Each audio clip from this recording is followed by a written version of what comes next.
Yon, what's up? Share ko lang tong aking paraan ng pagluluto sa enoki mushroom. So sa mga kagaya kong nahihirapan tong kainin kapag nasa soup or nasa ibang dish na hindi siya prito, so eto para sa inyo to. So yan, pinutol ko lang yung medyo mga ugat nitong enoki, tsaka ko siya hiniwa ng panipis. Pwede nyo lang din kamayin kaysa kutsilyuhin. So, kung saan kayo madadalian. So, i-coat nyo lang siya ng either all-purpose flour or plain flour or pwede rin yung cornstarch. So, yan, kagaya nung nakikita nyo sa video, yung una kinutsilyo ko. Tinignan ko lang kung alin na mas madali. Kaya lang, syempre, mas madali pa rin kapag ganyang kinakamay. So, pwede rin naman siyang isa-isa kung gaano kayo katyaga.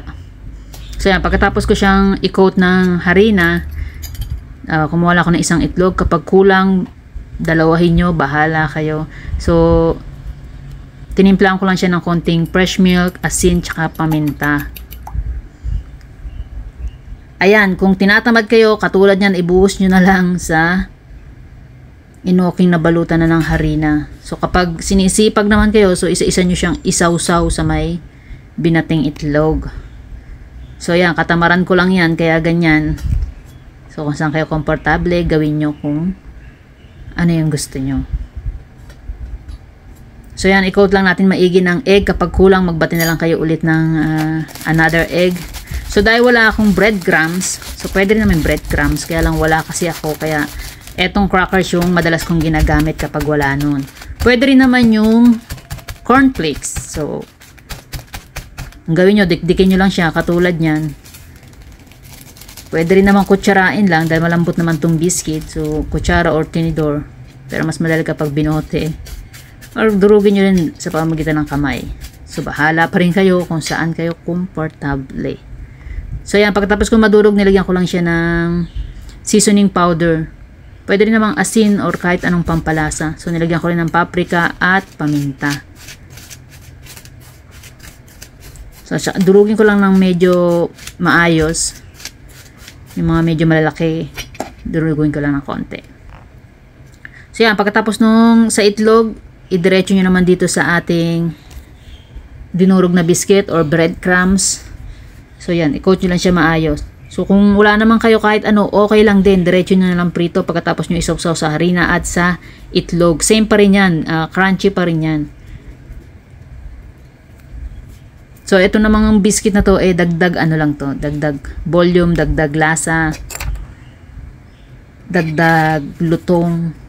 So, yun. Wala namang masama. Malutong pa rin yan kung ipiprito nyo direkta ng walang breadcrumbs. So, yan. Siguraduhin nyo lang na mainit yung mantika bago nyo iluglog tong mga na-coat nyo na enoki.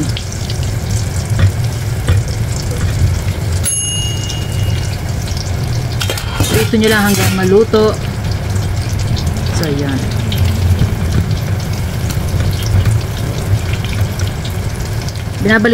Binabaligtad ko lang siya ng madalas kasi para hindi siya masunog.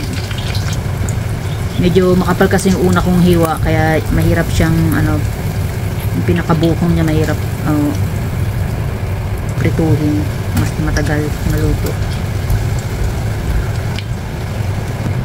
So yun lang, napakadali lang, pero eto napakasarap nito kainin.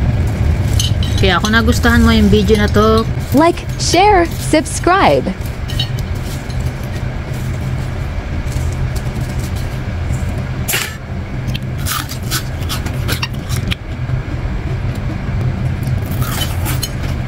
Thanks for watching.